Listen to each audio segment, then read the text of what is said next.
Hi guys, it's Dangerous Cat here. Welcome back to my channel to Dream Daddy, a dad dating simulator. We've been to 2 dates with Damien and hopefully we'll get to go on the third one this episode. We'll see about that because I didn't remember what the game froze it as. So, well, it's been a long day. I'm just about ready to pack it in. After a few bites of ice cream from the freezer, I turn off all the lights and walk down the hall to my room. I wonder if Amanda's still awake. The kid needs some sleep. As I pass her room, I can hear a faint sound but can't quite make out what it is. I get a little closer. Is she crying? I knock gently on the door. Hey, Amanda. The crying immediately stops. Not right now. Her voice sounds strange. She sniffles. I need to make sure she's okay. I open the door. In the dark, I can see Amanda's outline in the middle of her bed, knees hugged up against her body. Is everything okay? I don't want to talk about it. I kinda want to push it. Did something happen? No, nothing happened. Go away.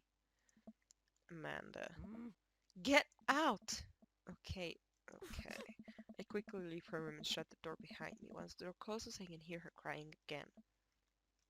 Wow, what has her so upset? She seems fine earlier. She's usually so open with me. Did I do something wrong? Is she mad at me? I guess if she wasn't before, she definitely is now. I can't even remember the last time she snapped at me like that. I have a hard time falling asleep, but when I finally do, I'm still thinking about Amanda.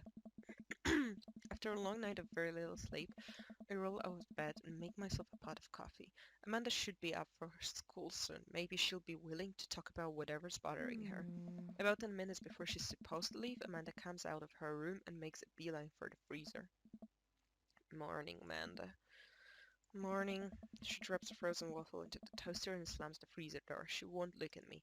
Yikes. So, anything big going on at school today? No. Okay. Do you need a ride to school? No. Want some coffee? Amanda pulls the toaster lever up and takes her still freeze-burnt waffle out before it's finished cooking. I have to go. Amanda picks up her bag and storms out. Oh. I haven't seen her act like this in a long time. It's usually short-lived, but it always hurts. Hopefully this blows over and things are back to normal soon. I sit back at the kitchen table and look at a picture of Amanda and I hanging on a wall. In it, I'm teaching her to ride a bike. Her face is a mixture of excitement and pure, unadulterated fear. I remember how determined she was. Every time she would fall off and scrape her knees, she would get up and try it again. Finally, I had to stop her because she was bleeding everywhere. Then she started to cry because she didn't think she needed bandages and wanted to keep trying. As I put the bike away, she just stood in the middle of the street and screamed. Then I took her for ice cream, and it was like nothing even happened. After giving it a bit of thought, I decided if I force her to talk about it, I'm only going to make things worse, but I have an idea. I started rummaging around for ingredients. I hear Amanda walk in the door. Instead of heading for the kitchen like she usually does, she makes a beeline to her room. She's clearly trying to avoid me. Hey, Pumpkin. What? Can you come here for a sec? There's a moment of silence. Yeah, I wanted to say sorry about last night. I'm just worried about you, kiddo. I get scared when I know something's wrong, and I get even more scared when I feel like I can't do anything about it. Dad, I suggest whatever it is, and you don't have to tell me if you don't want to, but whatever it is, just know that you have a dad in your corner who wants you to be happy. Honey, you know I'm bad with words, so I was hoping I could speak a language we both understand. I pull a cake out of the refrigerator and place it on the table. Hopefully the frosting has set by now. Ta-da! Dad, it took me a really long time because I ran out of red frosting somewhere around sad and had to start over. And sorry you're sad, but I support you 100%. Oh, that's so sweet. This is beautiful. It's strawberry. Amanda gives me a big ol' hug. I grab some plates and forks and serve us some delicious cake. So, it's really stupid. What is? This whole thing. I know I've been really weird lately, and there's just don't even know how to explain it. I feel like I might have to make you a chart. I'm listening. Do you want me to take notes? I guess I should start from the top. So you know how ours going to that fancy art school in California, right? MR.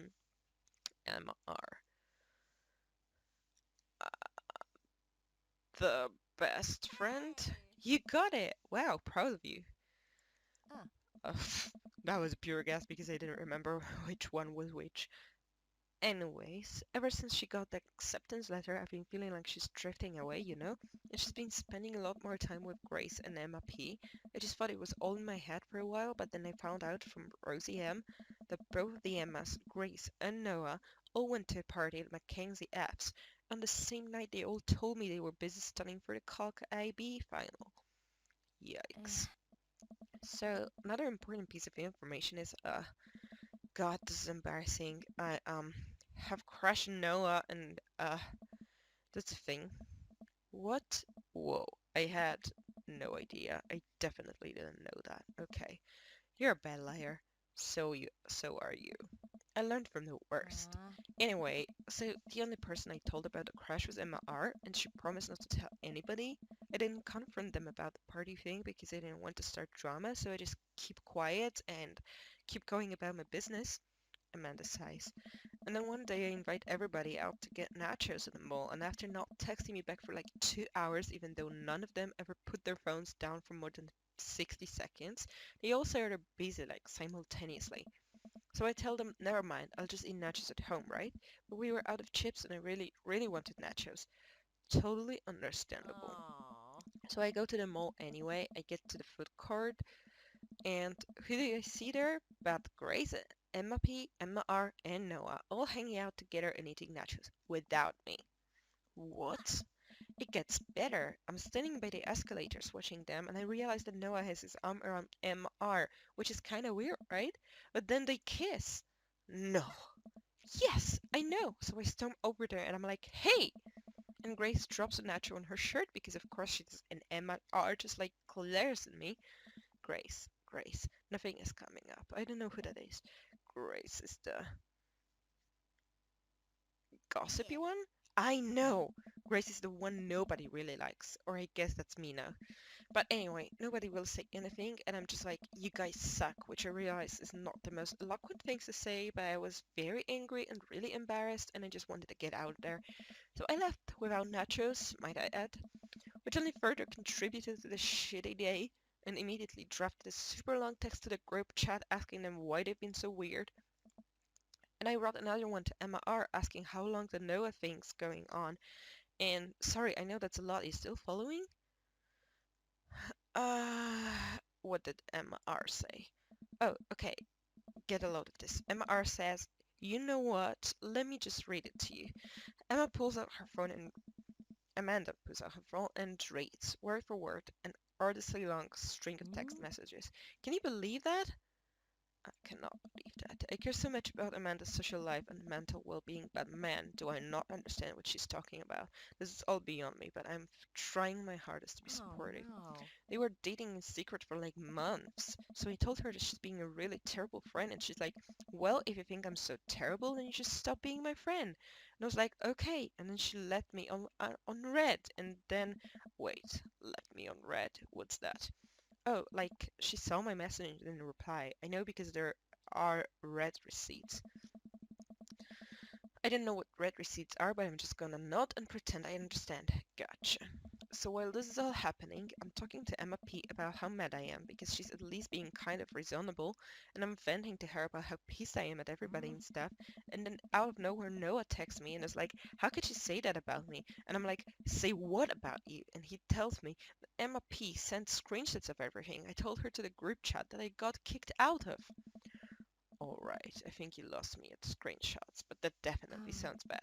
There's so much more, but honestly, it's all just really stupid teenager stuff. The bottom line is that everybody dropped me, half of my grade hates me, and now I have no friends. Amanda, I'm so sorry. I almost expected it from everybody else, but mm, Emma R's been there since Dad died. I can't believe she would just stab me in the back like that. I'm not even mad that she's dating Noah, I'm just upset that she lied to me about it for so long. Amanda stabs at the remnants of her cake. Okay, I take it back. I'm kind of mad she's dating Noah. Like, what did I do wrong? Why did everyone just suddenly decide I'm not cool anymore? Why wasn't I enough? I don't understand. And as mad as I am at everybody, like, I miss them, Dad. Amanda looks so dejected I almost can't take it. What could I possibly say to help? uh-huh. Anyways, that's it. That's the whole sordid tale. Thanks for listening. Tune in next week for more hot gossip. Wow, I know it's pretty dumb. It's no dumb. No, it's a stupid thing to be upset over. Amanda, your feelings are real. Don't ever be mad at yourself for having feelings. I guess, unless you've secretly been a robot who's been approximating human feelings this whole time. Dad, if I was a robot, I would have transformed into a monster truck a long, long time ago. But seriously, I know you probably don't want advice, but I feel like it's my duty as a dad to bestow upon you a few nuggets of fatherly wisdom. Um, Not all friendships last forever. I think like I kind of want to tell her that. Also, that real friends don't do that is like because I think they don't. When you get older, you start realizing the sort of people you want to associate yourself with. Do you really want to surround yourself with people who would do something like that to their friend? It takes a lot of work to find and maintain a meaningful friendships. It took me a long time to figure that out myself, and I wish I had learned it sooner. If the other person isn't putting the effort in to show you how much they care, it's not worth it. You're not beholden to being their friend. Ultimately, I think this says way more about their character than it does about yours, because you're amazing, and if they can't see that, well, that's their problem. I'll keep that in mind. I look down at the table. Did we just eat that whole cake? Yes, we did just eat that whole cake. Well, good talk. Amanda gets up to go to her room. Before she closes her door, she turns around. Hey, Paps? Yes. Thank you. You are always welcome. Love you, I love you Amanda. too, Dad. I love you too, Dad. Ah, Welcome. You've got dads. those issues. Damien? Sephiroth? Listen, this is you from the past. Whoa, how did this happen? I figure you're trying to reply to this because I know myself, but this is an automated message from you earlier this morning when it was socially unacceptable to go out and buy ice cream. I forgot I did that. I forgot how I did that as well. The future is amazing. Listen, life is short and ice cream should always be acceptable, but unfortunately this isn't the society we live in. And it's less the society we live in and more me projecting my own anxiety about being judged onto others, but you know what I mean. By the time you're reading this, it is a certain time of day in which nobody will bat an eye at you for going out and buying ice cream. You know what to do. Be good, me. Okay, buy the ice cream. I mean, the initial said Damien Blood merch. DB, right? How did I don't understand. I'm confused. You know what? I've earned a treat. On the way home, I decided to stop up and grab some ice cream, which I fully plan to eat directly from the tub. I spent a lot of time trying to figure out just which type of ice cream I'd like to eat directly from the tub. Rocky Road, pistachio, pistachio? Oh, Amanda's probably gonna want some too. Better get two tubs. She loves cookie dough ice cream, right? Hey, mister.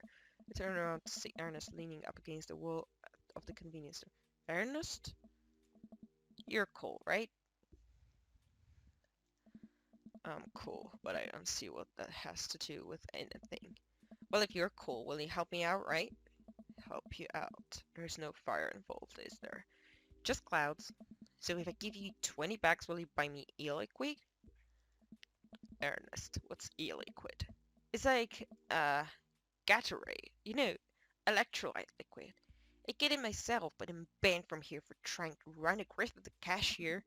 Classic fiddle game, you know the deal. Oh, if you're talking about balanced electrolytes, then I got you, little buddy. I don't know you played the fiddle. Just as the clerk for Blue Carazipal Vortex, he'll know what it is. I pick up a tub of pistachio ice cream for myself and a tub of cookie dough for Amanda. I search around for some Blue Crazen Void Star, but can't seem to find any. I turn to the cashier. Say, where's your finest e-liquid? Behind the counter. You got an ID?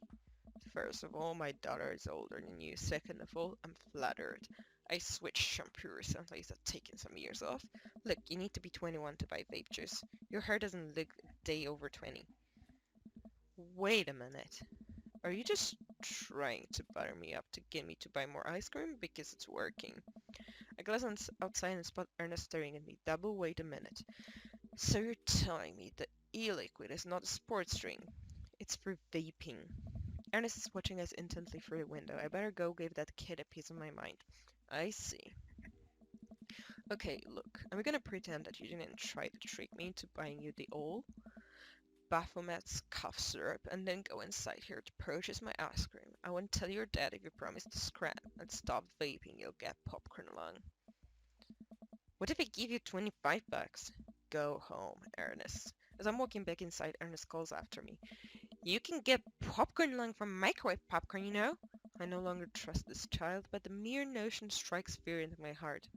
I go back inside to complete my purchase with the good cashier.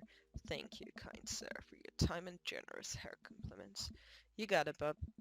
I glance out the window well to see Ernest still outside. Looks like he's talking to some other poor sap.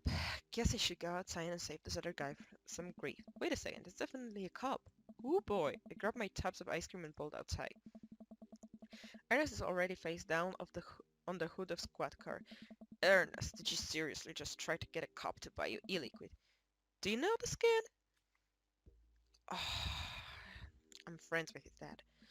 Yeah, we live in the same cul-de-sac. I know his dad. Listen, he's a good kid, and I'm this boy's father. I turn around and see Robert walking up the street and toward the convenience store.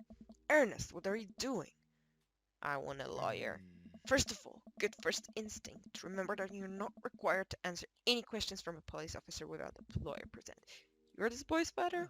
Yes, sir. Ernest likes to slash out at me like this ever since the accident. Oh, I don't like talking about it. That's fine.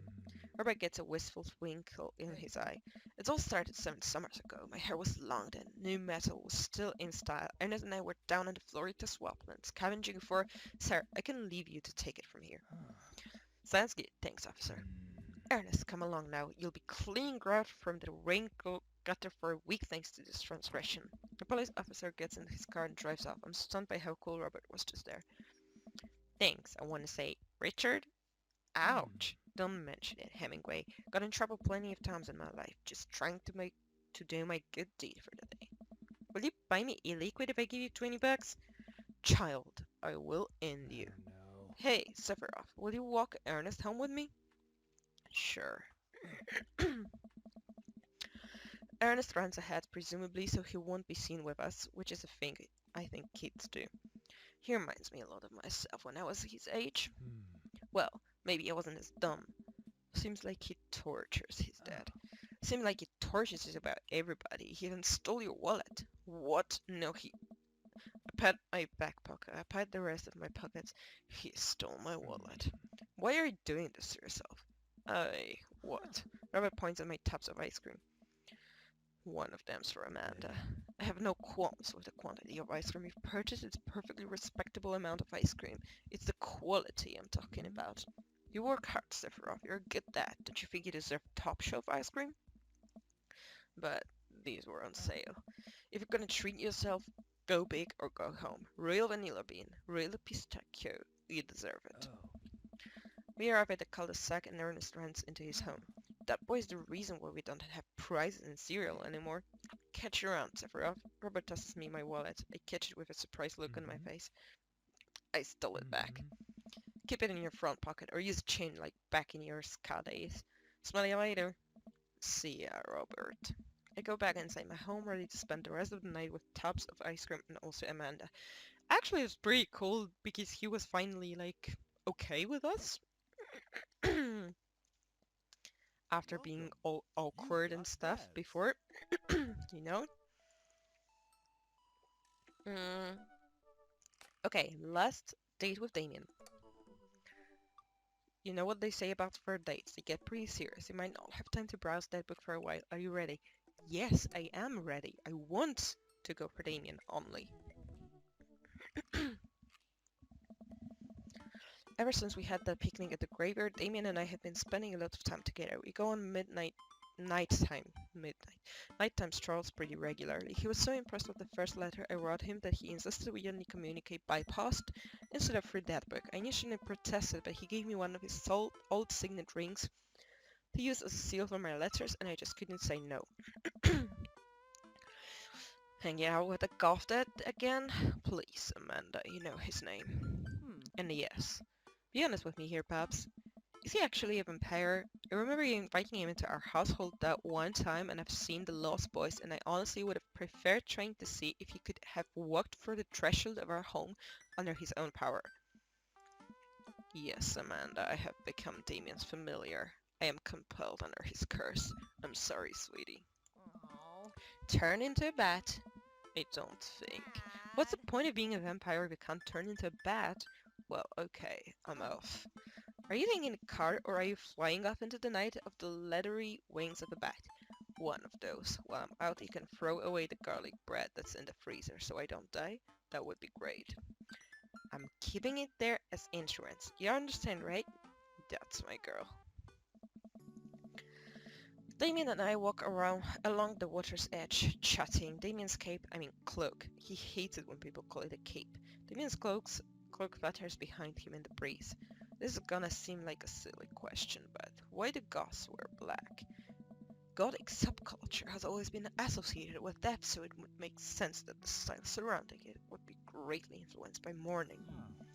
Interestingly enough, though, was that in the Victorian era, Queen Victoria herself mourned the death of her late husband for 10 whole years, wearing black for the rest of her life.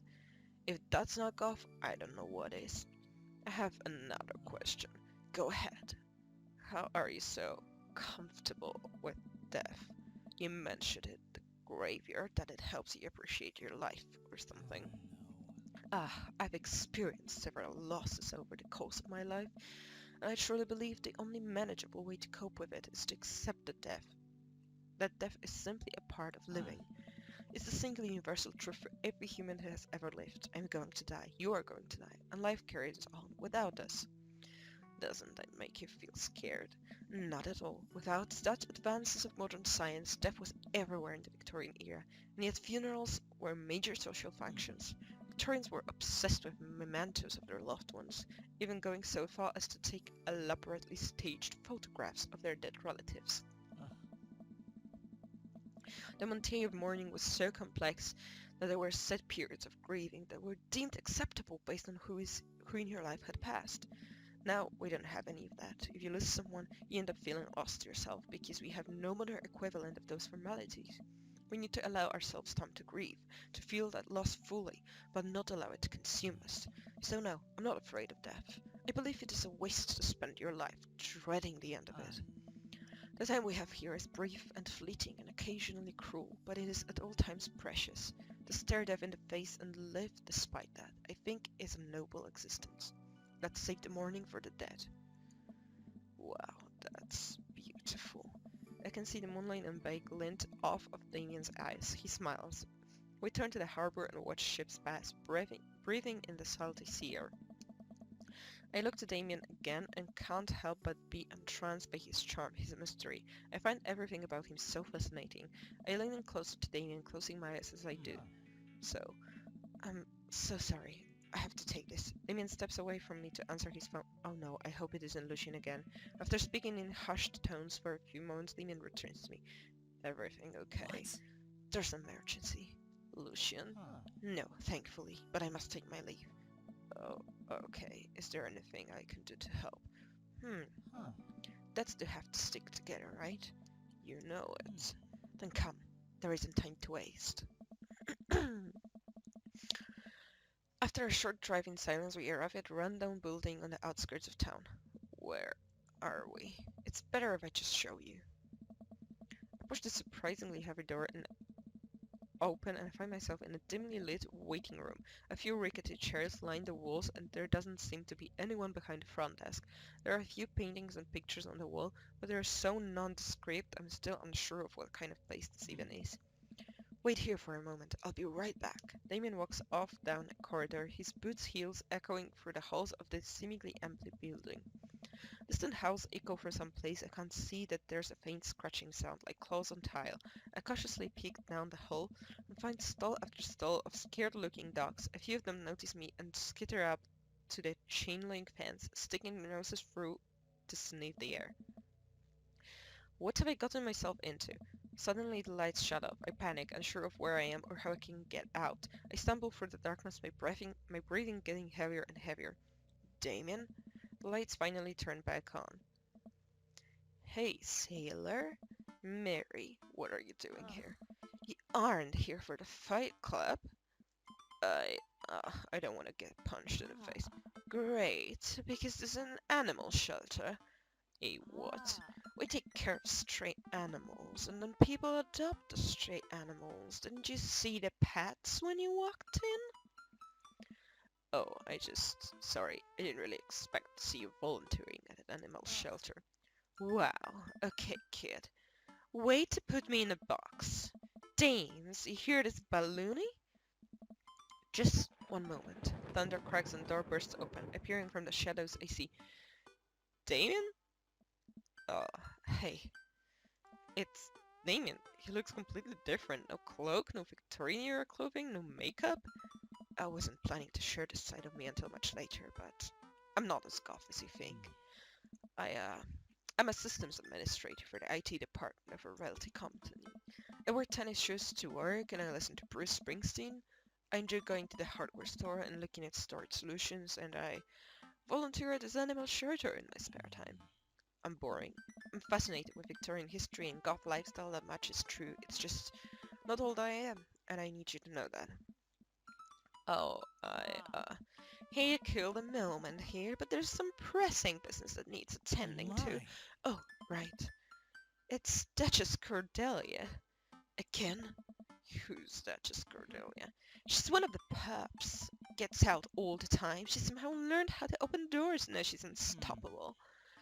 When did she get out? This morning. I went to go sing sea shanties to the cats, and when I came back she had already bolted. I have to stay here with the pets, so I need you to go and find her. Of course. Where could she be? She always ends up running off to the same places. Here, let me draw you a map.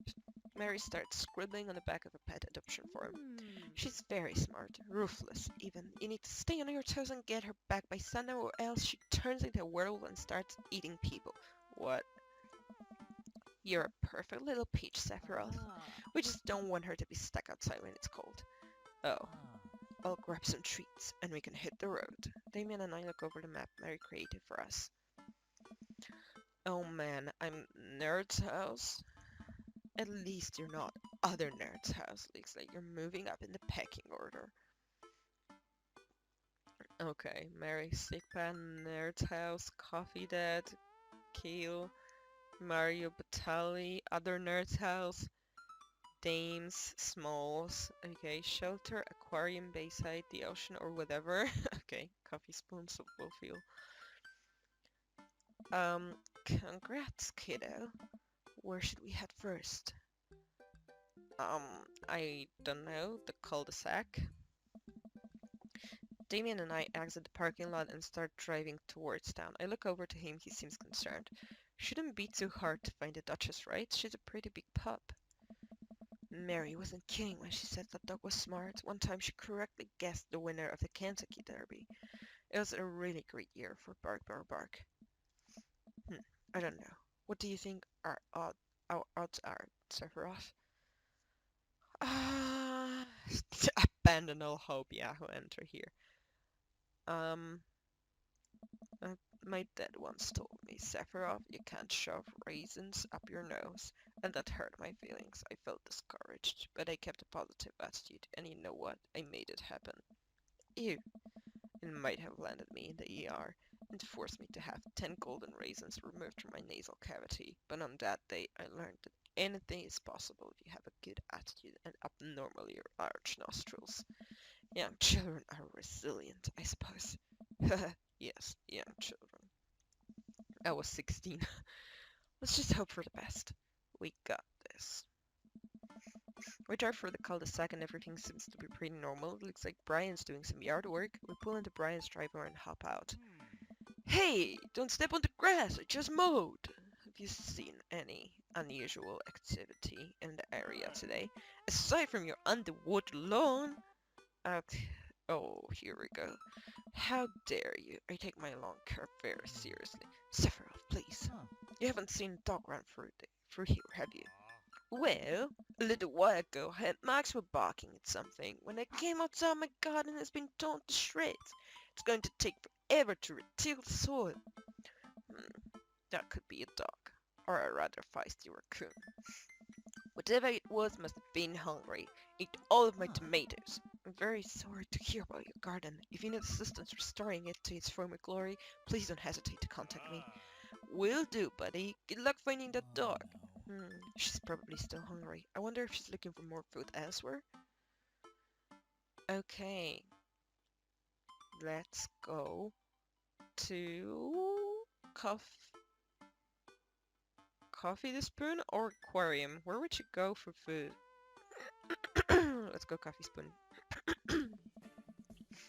We park in front of Matt's coffee shop and walk inside. It seems like a slow day. Matt sits behind the counter reading a book. Hey, Matt. Hey. Didn't expect to see you too today. What's up? Huh. Have you seen any stray dogs around? Actually, yeah, I caught one digging through the trash earlier. It ran away when I tried to get closer though. Did you see what direction it ran in? Matt thinks for a Hey. second. Might have been running east, I think. That pup tore through 3 pans of old right said banana bread. Want to take some for the road, just in case? Sure thing. Matt packages up a slice. Thanks for the slice, the road slice. This banana bread is gonna be so good. I think he meant to give it to you for the dog. Right, I meant it's gonna be so good for the dog to eat. I feel like we're on the right track. You think? If we keep this up, we'll find the Duchess in no time. Hey, if you like dogs so much, why don't you have any? Lucian is severely allergic. I wouldn't put him for that. But there are still dogs in my life, so for that I'm grateful. There's about to be one more dog in your life, buddy. Splendid attitude. Let us not waste any more time. Verily. Okay, so he said she went to the east, which is that way. So we've been to Coffee Spoon. That would still be the cul-de-sac, right? Or the Bayside. I'm not sure. We arrived back at the Bayside, just like old times, eh? I remember it as if it were yesterday. I mean, earlier today. So, what do you think? Any sight of the pooch? None yet. Although who knows if she made it onto any of these ships. The Duchess would do that. I wouldn't put it past her to know how to navigate the rough seas and without a compass. Very smart. Perhaps? Damien and I turned to see my daughter. Amanda, what are you doing here? Did you think I just stayed inside all day begging out on the couch and watching TV? Oh, sorry. What are you doing? I'm heading home to go veg out on the couch and watch TV. Had to get a burrito first. Young miss, have you seen a dog around here? Oh, you bet. I saw a Pomeranian with a bow around its neck. I saw a big old Doberman named Henry. There was a stroller full of Yorkies, a greyhound, a golden retriever. Did you see a mastiff anywhere? No dice. I would definitely have remembered that. I get around though. This burrito has about 10 minutes before the cheese breaks down the molecular structure of the tortilla and makes it all soggy. You understand? I do. Of course. Have a lovely evening, Miss Wood. Matt said the Duchess went east from the Coffee Spoon, but there's no sign of her here. I suppose we need to go not so east? Okay, so maybe the cul-de-sac after all? Or the shelter. That's the only options we have.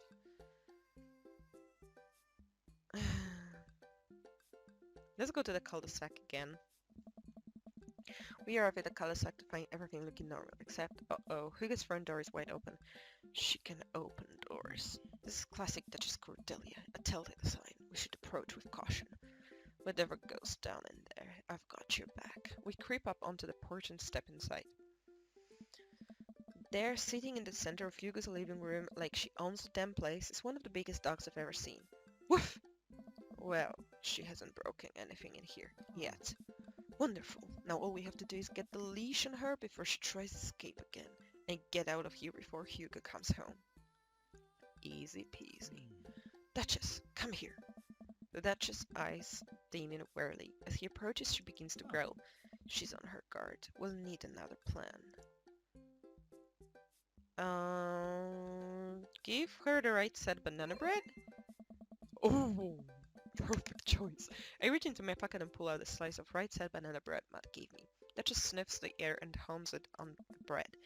Come here, girl. Nice and easy. I've got some yummy homemade vegan, possibly gluten-free banana bread, if that's what you're into. The Duchess cautiously approaches me and gives the bread a good sniff before gently taking it from my hand and dropping it in the ground like dogs always do for some reason. She curls up and starts munching on the bread. Success! Damien walks up behind the Duchess and attaches the leash to her collar. She immediately notices and starts whining. It's time to go home now, Duchess. Damien gives a tug on the leash. She won't move. Duchess, what happened to our rapport? You and I used to be the bosom buddies. She still doesn't move. She's huge. There's no way we could even try to lift her. Well, this is a weird situation to be in. I think we're literally trespassing in our friend's house with this large dog. What are you nerds doing? Ernest stands in the doorway with a plate of pizza rolls.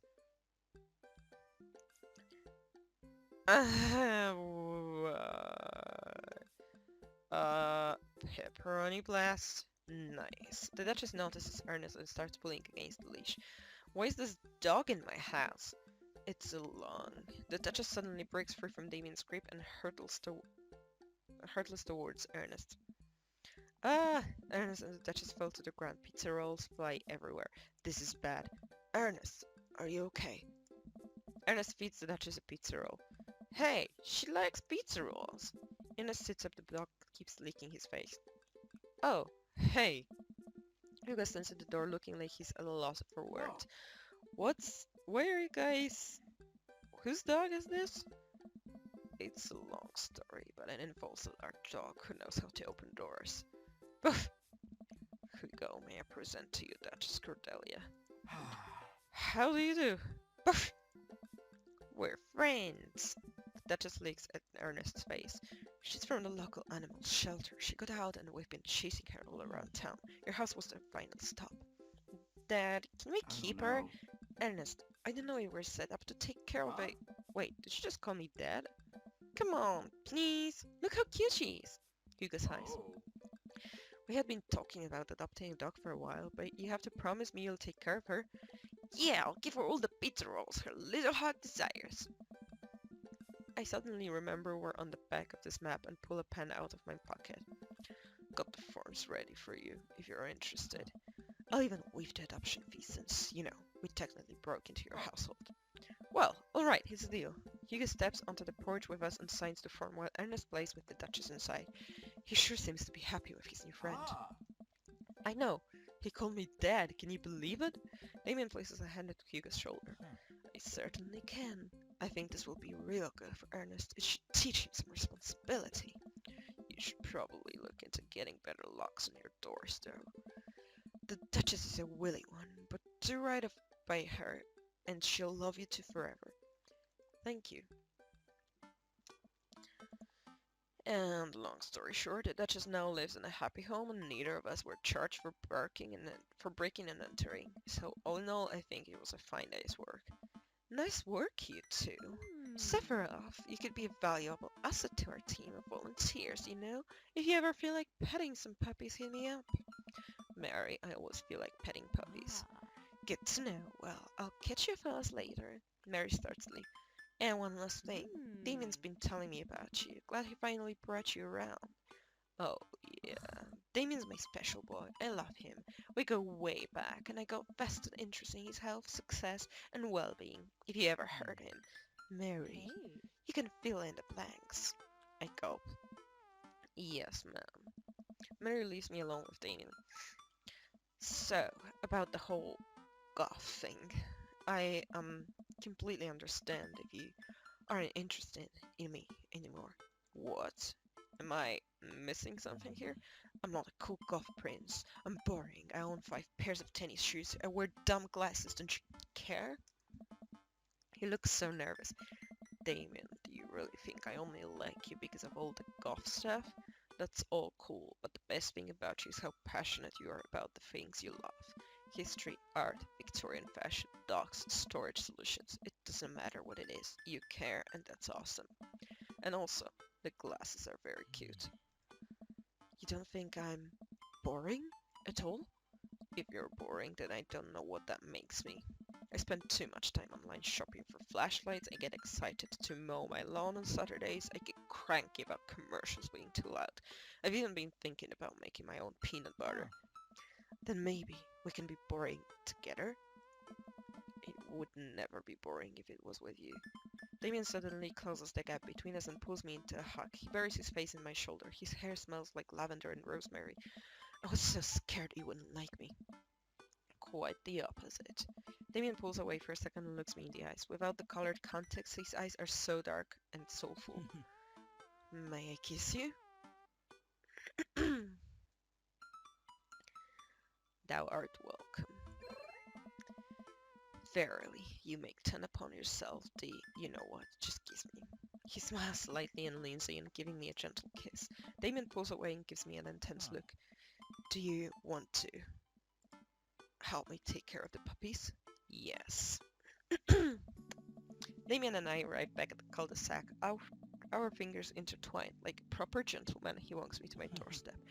This was lovely. Thank you for understanding. Thank you for everything. I'm very happy I can be myself around you. I'm glad, but I have one request. What's that? Can we keep sending each other letters? But of course. Damien kisses me one last time before turning around and heading home. Amanda runs back to the couch from the window and tries to look as nonchalant as possible. Hello, Father. I was sitting here on the couch this entire time. Hi, Amanda. So, are you guys, like, starting a vampire coven together? Oh, plot twist. Mothman. Damien's actually Mothman. I didn't see it coming either. Genius! Well, whatever's happening, I'm really glad that you are happy. You deserve it, Dad. Oh, shucks. I'm gonna head to bed. Catch you in the morning? Sure thing. I make my way to my room and fall into my bed with my heart full excited for the days to come. Date complete. How did we do? Protective Dan, Handman, Ojasama, Golf, Ernest, Duchess. I'm sensing a romance between us. Okay. We did great. Chemical romance. Chemical romance, okay. That's a band? We did great. That's amazing. 3 times an S rank.